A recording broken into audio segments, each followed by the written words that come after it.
Assalamualaikum warahmatullahi wabarakatuh.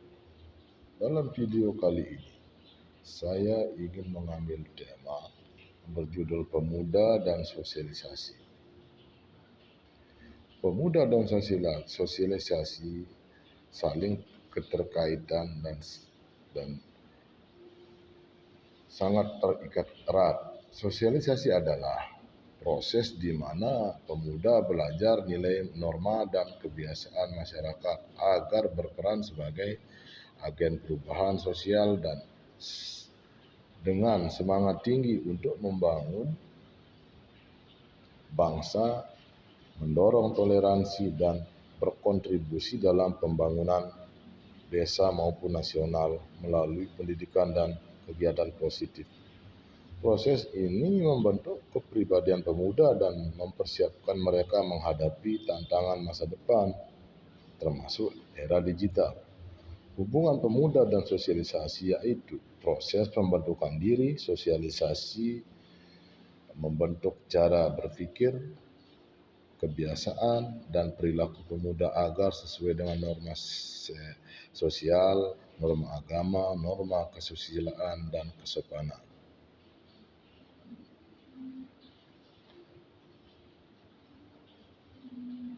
Pemuda sebagai agen perubahan yaitu pemuda dengan semangat dan idealisme tinggi menjadi motor penggerak perubahan, pembangunan, dan modernisasi masyarakat. Sebagai penerus bangsa, artinya sosialisasi menanamkan nilai-nilai kebangsaan seperti Pancasila dan nasionalisme, mempersiapkan pemuda melanjutkan estafet pembangunan. Latar belakang saya mengambil tema ini karena pemuda di zaman dan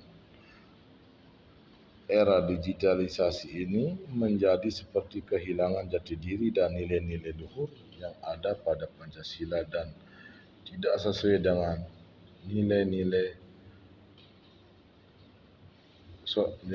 tidak sesuai dengan ciri khas dan nilai-nilai murni kebudayaan Indonesia, bangsa Indonesia.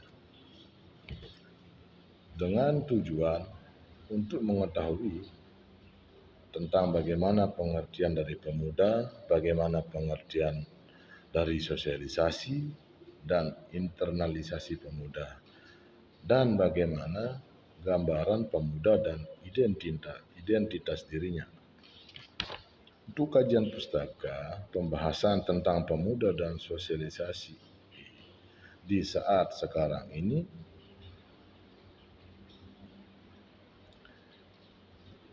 di mana pemuda saat ini sangat jauh berbeda dengan nilai-nilai luhur budaya bangsa dikarenakan banyak faktor dan situasi yang menyebabkan terjadi situasi seperti di atas. Saya ambil contoh permasalahan lokal atau lingkungan sekitar. Itu disebabkan banyak faktor. Yang pertama, krisis identitas dan tekanan teman sebaya, yaitu keinginan untuk dapat diterima dalam kelompok sebaya yang akhirnya mengikuti perilaku beresiko. Yang kedua, pengaruh media sosial dan penurunan interaksi langsung. Perbandingan sosialnya, yaitu remaja sering membandingkan diri mereka dengan standar kehidupan, kecantikan, atau kesuksesan yang tidak realistis di media sosial, yang menyebabkan kecemasan, rendah diri, bahkan depresi.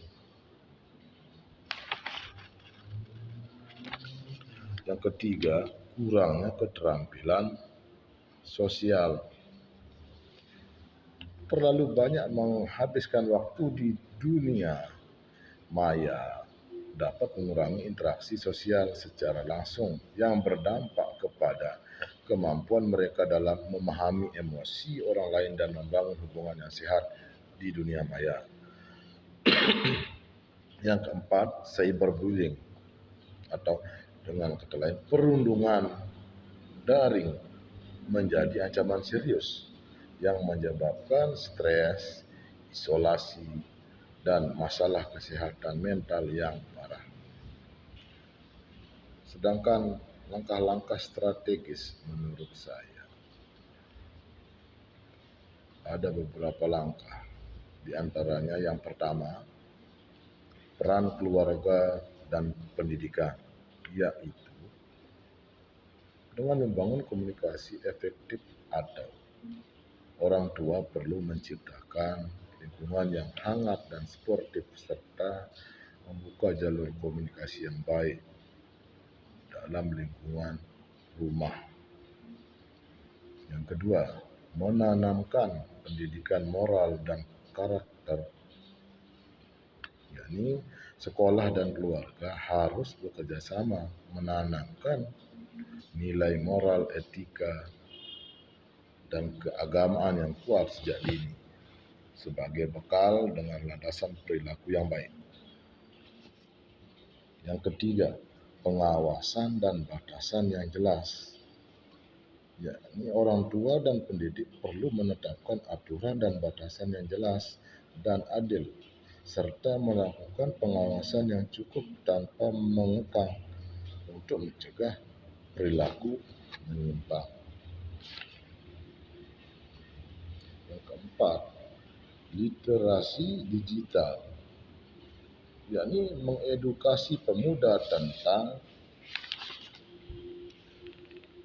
penggunaan teknologi dan media sosial secara positif, kritis, dan bertanggung jawab guna menghindari pengaruh negatif hoax atau cyberbullying. Demikian video dari saya, semoga dapat dipahami dan mengerti. Assalamualaikum warahmatullahi wabarakatuh.